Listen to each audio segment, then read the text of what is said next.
మన external affairs minister Jayashankar గారు London విజిట్లో ఉన్నారు. ఈ విజిట్లో ఒక దుర్ఘటన జరిగింది. ఆయన పైన ఒక అటెంప్ట్ జరిగింది. ఆయన పైన అటాక్ చేసేందుకు ఖలిస్తానీలు ప్రయత్నించారు. లండన్లో చాథమ్ హౌస్ అనే ఒక థింక్ ట్యాంక్ ఉంది. ఒక పాలసీ థింక్ ట్యాంక్ అనమాట.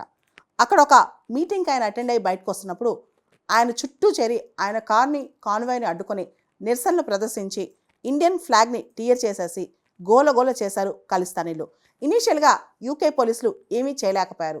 మన ఎక్స్టర్నల్ అఫైర్స్ మినిస్టర్ జయశంకర్ గారి పైన ఈ అటాక్ జరగడానికి అటెంప్ట్ ఏదైతే చేశారో దీనికి సంబంధించి మన మినిస్ట్రీ ఆఫ్ ఎక్స్టర్నల్ అఫైర్స్ వాళ్ళు ఇమీడియట్గా యూకే చార్జ్ డి అఫైర్స్ వాళ్ళని సమ్మన్ చేసి ఇలా ఫారెన్ డిగ్నటరీ ఇంటర్నేషనల్ డిగ్నటరీ విజిట్ అప్పుడు ఇలా జరగడం తప్పు, దీనికి సంబంధించి మేము ఖండిస్తున్నామని చెప్పి లేఖ రాస్తూ మా వాళ్ళు మీ దగ్గరికి వచ్చినప్పుడు ప్రొటెక్ట్ చేయాల్సిన అవసరం ఎంతైనా ఉంది, వాళ్ళకి సెక్యూరిటీ కల్పించాల్సిన అవసరం ఎంతైనా ఉంది, ఇది బ్రీచ్ ఆఫ్ సెక్యూరిటీ అని చెప్పి మన వాళ్ళు తీవ్రంగా ఖండించారనమాట.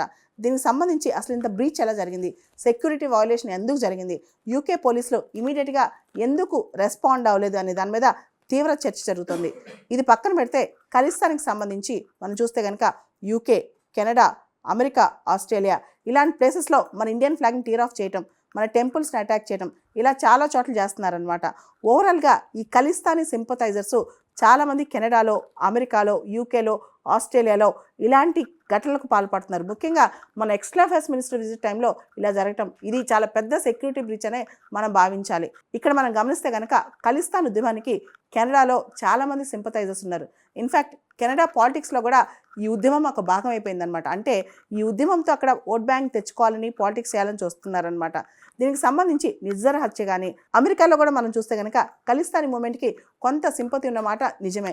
ఆస్ట్రేలియా, యూకే, కెనడా ఇలాంటి ప్రాంతాల్లో కూడా ఖలిస్తానీ మూమెంట్కి సింపతి కానీ ఫండింగ్ కానీ వాటికి సంబంధించిన కొంత సపోర్ట్ కానీ ఈ దేశాల నుంచి ఎక్కువ దొరుకుతుందంట.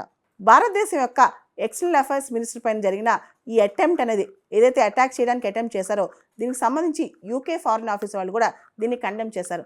మా పోలీసులు టైంలో ఇంటర్వ్యూన్ అయ్యారు. ఏదైనా పబ్లిక్ ఆర్డర్ని డిస్టర్బ్ చేయకూడదు, పబ్లిక్ మీటింగ్స్ని డిస్టర్బ్ చేయకూడదు.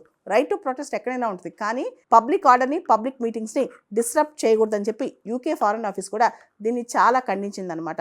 ఎక్స్టర్నల్ అఫైర్స్ మినిస్టర్ బయటకు వస్తున్నప్పుడు ఆయన కార్ పైన అటాక్ చేయడానికి ట్రై చేయడం, ఆయనకి వ్యతిరేకంగా ఎగతాళిగా నవ్వటం, అదేవిధంగా ఇండియన్ ఫ్లాగ్ని టేర్ చేయటం ఇదంతా కూడా చేశారంట.